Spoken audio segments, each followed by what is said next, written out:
이렇게 있으면 1차 함수인데 변수가 포함되어 있대. 다만 기울기는 정해져 있대. 예를 들어서 3x 플러스 k를 네가 찢었다고 생각해봐. 기울기는 3이잖아. 기울기 3이니까 기울기 3짜리 직선을 그어. 이렇게 해서 몇 개 있어? 2개. 근데 y좌표도 높아졌대요. 이렇게 갔대요. 그럼 1개잖아. 그리고 이렇게 가면 3개일 테고, 이렇게 가면 2개일 테고, 아래로 꺼지면 다시 1개일 테고, 이런 거잖아요. 그러니까 이렇게 기울기가 정해져 있는 경우라면 접선을 통해서 개수를 세러 갈 텐데, 이게 변수로 오잖아. 그러면 망하는 거야. 왜냐면 이게 마음대로 막 바뀌잖아. 이게 망하러 가는 거야. 이게 망하러 가는 거라서, 그럴 때는 아까 처음에 썼던 이론 있죠? 서로 다른 세실근을 가질 때는 어떻게? 서로 다른 두 실근을 가질 때는 어떻게? 이쪽으로 가는 게 훨씬 편할 때가 있어요. 그러니까 포인트는 뭐냐? 방정식 문제를 푸는데 그래프 문제를 해석을 할 때 일단 분리를 시킨다. 변수가 포함되어 있는 경우 분리를 시키는데 이쪽은 고정, 이쪽은 움직이는 거. 고정되는 건 그림은 네가 되는 거야. 이쪽은 움직이는 건데 결정적으로는 2개. 하나는 무슨 함수? 상수함수. 두 번째 1차 함수. 다시 뭐라고? 상수함수, 1차 함수. 이렇게 가는 거예요. 이제 풀어. 5-1번. 선생님 4차는요? 할 수가 없어. 정형화 시킬 수가 없어. 개형이 너무 다양하다 보니까 정형화 시킬 수가 없어서 3차만 정형화 시키면 돼. 그리고 지금 얘기했던 식을 분리해서 푸는 방법은 3차든 4차든 초월함수든 다 써먹는 방법이라서 이론 설명은 일단 방정식에 대한 이론 설명은 1단락이 된 거예요. 문제를 풀어볼 텐데 5-1번을 보죠. x세제곱 빼기 3x제곱 빼기 9x 더하기 k가 있대. 는 0이래요. 이게 중근과 한 개의 실근을 갖도록 모든 k 값의 합을 구하세요. 그랬거든요. 요 한 문제를 잘 풀면 3차, 4차 방정식 풀 때 많은 도움이 될 거야. 이 한 문제를 2가지, 3가지, 2가지 방법으로 할게요. 2가지 방법으로. 자, 첫 번째 방법. 얘를 통으로 fx로 놓는 거야. y는 하고 함수로 잡는 거예요. 통으로 이런 3차 함수를 잡았어. 그러면 중근과 한 개의 실근을 갖는 경우니까 x세제곱의 개수가 양수잖아요. 그럼 얘는 중근과 한 개의 실근을 가지려면 이렇게 생겨 있거나 저렇게 생겨 있거나 둘 중에 하나지 않겠니? 중근과 한 개의 실근이니까. x절편이 2개밖에 없어야 되는 상황이니까 이래야 될 것 같아요. 그러면 극대값이 0이거나 극소값이 0이거나 둘 중에 하나인 거잖아. 이거를 통틀어서 보고 싶으면 극대값이랑 극소값의 곱이 0이 되는 상황만 생각해보면 k값이 나올 것 같은 거예요. 그래서 미분을 하러 가요. 3x제곱 빼기 6x 마이너스 9는 0이 되겠죠.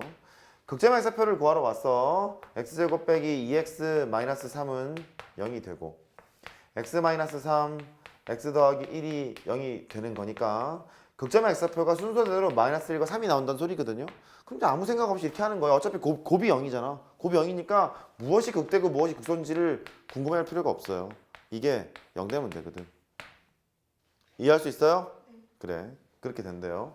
실제 뭐 그래프를 굳이 그리자면 3차함수 이렇게 생겼는데 네가 마이너스 1이고 네가 3일 거니까 여기서 극소값, 여기서 극대값을 가질 거라고. 어쨌든 계산을 이렇게 할 거란 말이야. 되는 거죠? 그래. 그럼 f의 마이너스 1을 계산하러 가요. 마이너스 1 빼기 3 더하기 9 더하기 k 해보면 k 플러스 5인 것 같고 이게 f의 마이너스 1이고 f의 3은 27 빼기 27이니까 여기는 없어지고요. 마이너스 27 더하기 k죠. 그러니까 k 빼기 27 두 개 곱한 것이 0 된대요. 그럼 k 값이 마이너스 5랑 27이 나오지 않니? k 값의 합을 구하라고 했으니까 22라고 이제 하시면 되는 거예요. 처음에 얘기했던 3차 방식의 근해 판별을 어떻게 써먹는지 아시겠어요? 그렇게 해요. 근데 얘가 3개월이 안 가. 이 방식을 외우는 것이 3개월이 안 가고 이 방식은 3차 방식밖에 적용을 못해. 그래서 범용성이 좀 떨어지니까 그냥 일반 함수에서 다 쓸 수 있는 방법을 하러 가요. 두 번째는 저 3차 방식의 해가 중근과 한계식을 갖는다고 했으니 식을 분리하기로 했잖아. 분리해서 한쪽은 고정, 한쪽은 움직이는 거. 움직이는 것을 상수함수거나 1차 함수거나. 됐죠? 상수함수로 보기로 마음을 먹어요. x의 세제곱 빼기 3x 제곱 빼기 9x라고 놓고 저기 상수 k를 이쪽으로 보내. 마이너스 k 이렇게 놓는 거예요. 되죠? 그러면 왼쪽에 있는 함수를 이제 그리러 갈 거야. y는 어쩌고 저쩌고 지랄 이걸 그리러 갈 거고, 그 다음에 y는 마이너스 k라는 함수를 이제 그리러 갈 거예요. 얘는 고정된 함수, 내가 그릴 수 있는 거. 얘는 움직이는 함수, 왔다리 갔다리 할 놈. 그래서 근의 판별을 하러 가요.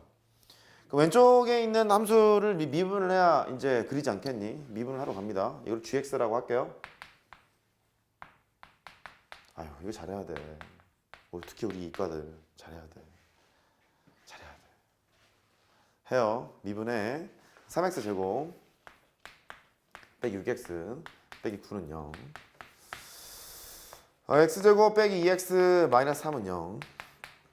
아까랑 똑같아. x 마이너스 3. 상수만 바뀔 뿐인데 뭐 다르겠어요. 미분하면 상수는 어차피 미분하면 제로인데.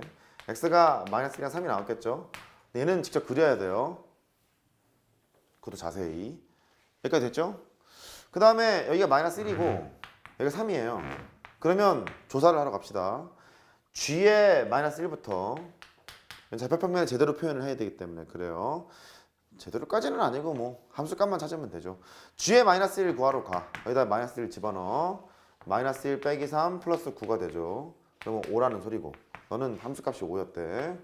그 다음에 g의 3 하러 갑니다. g의 3은 27 빼기 27 거기 사라지고 마이너스 27이 됐어요. 너는 마이너스 27이래. 이렇게.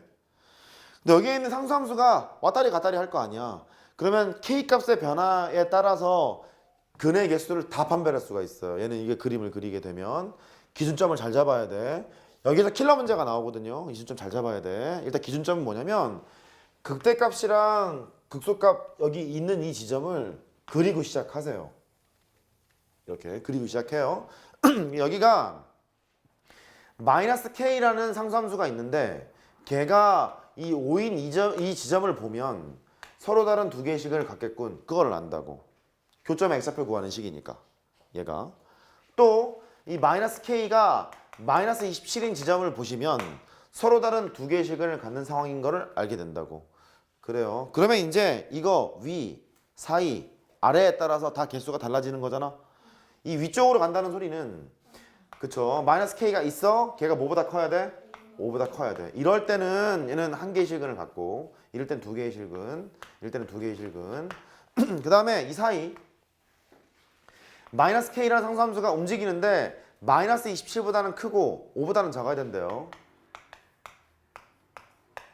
이렇게 된다는 얘기죠. 그 다음에 이쪽으로 왔을 때는 마이너스 k라는 상수함수가 마이너스 27보다는 작을 때래. 이럴 때는 3개, 이럴 때는 1개. 이렇게 결정이 다 되겠죠. 물론 문제에서 원하는 것은 중근과 한계식을 가지라고 했으니까 서로 다른 두 개의 식을 갖는 이것만 물어봤을 거예요 지금. 근데 이 그래프를 그리는 순간 문제가 어떻게 나오더라도 다 풀 수 있다고. 개수를 다 구할 수 있다고. 할 수 있죠? 그러면 또 하러 가요. 너는 뭐냐? K가 마이너스 5보다 작았을 때는 한 개의 식을 갖습니다 라고 범위를 쓰는 거고, 이럴 때를 보면 K가 마이너스 5였을 때는 두 개의 식을 갖습니다 라고 얘기를 할 거고, 이거 하러 갑니다.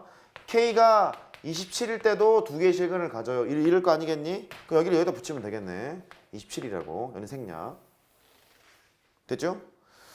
그 다음에 세 개의 실근을 가졌을 때는 범위가 마이너스 5보다는 크고 27보다 작은 거니까 K가 마이너스 5보다는 크고 27보다는 작아요. 이랬을 때는 세 개의 실근을 가질 테고, 이쪽 보면 27이었죠. K가 27보다 컸을 때는 한 개의 실근을 갖는 거잖아. 그렇잖아? 그러면 여기를 지우고요. K값이 27보다 컸을 때는 한 개의 실근을 가져요. 해서 이렇게 작성을 하시면 되겠죠.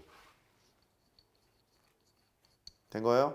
그래서 함수를 찢어놓고 계산을 할 때는 이 K의 범위에 따라서 실근의 개수를 다 추정할 수 있기 때문에 어떤 문제를 만나도 풀 수 있다는 장점이 있는 반면 단점이 뭐냐면 그래프 못 그리면 망하는 거야. 이해됐죠? 그래서 이 상황이 고전돼 있는 함수가 3차건, 4차건, 5차건, 초월함수건, 지랄이건 뽕이건 간에 그림만 그릴 자신이 있으면 이렇게 푸는 것이 가장 효과적이야. 근데 그 자신이 없으면 3차 함수만 할 거면 3차 방정식만 할 거면 이렇게 하는 것도 괜찮아. 근데 애지간하면 일로 가세요. 일로 가세요. 이거 까먹을 일이 없기 때문에 까먹으면 또 할 수 없는데. 그래요. 아 시간이 되네요. 하나 더 합시다. 고정돼 있는 함수는 그냥 그리는데 움직이는 함수가 상수함수였을 때도 좋고 그 다음에 많이 봐줘서 어디까지라고? 1차 함수. 1차 함수 하러 갑시다. 세 번째. 답은 구한 거야. 서로 다른 두 개의 실근을 가질 거니까 마이너스 5랑 27이잖아. 두 개 합하면 22지. 그렇게 하시면 되겠고. 세 번째. x의 세제곱 빼기 3x의 제곱을 해놓고 얘를 그냥 다 보내. 싹 보내. 싹 보내면 9x-k가 돼요. 다행인 게 기울기가 정해져 있는 놈이야. 얘가 기울기가 정해져 있어. 기울기가 고정 이렇게 할게요. 고정. 기울기가 9 이렇게 정해져 있어요. 이런 경우라면 해볼 만해. 좀 까다로워 근데 좀 귀찮기는 한데 해볼 만해. 근데 기울기가 만약에 변수잖아요. 그러면 마음의 준비를 하면 돼. 틀릴 거냐? 아니면 다른 방식을 취할 거냐? 이 방법으로는 안 돼. 기울기가 다른 거라면 가끔 등장해. 정석의 연습 문제 하나 박혀 있어.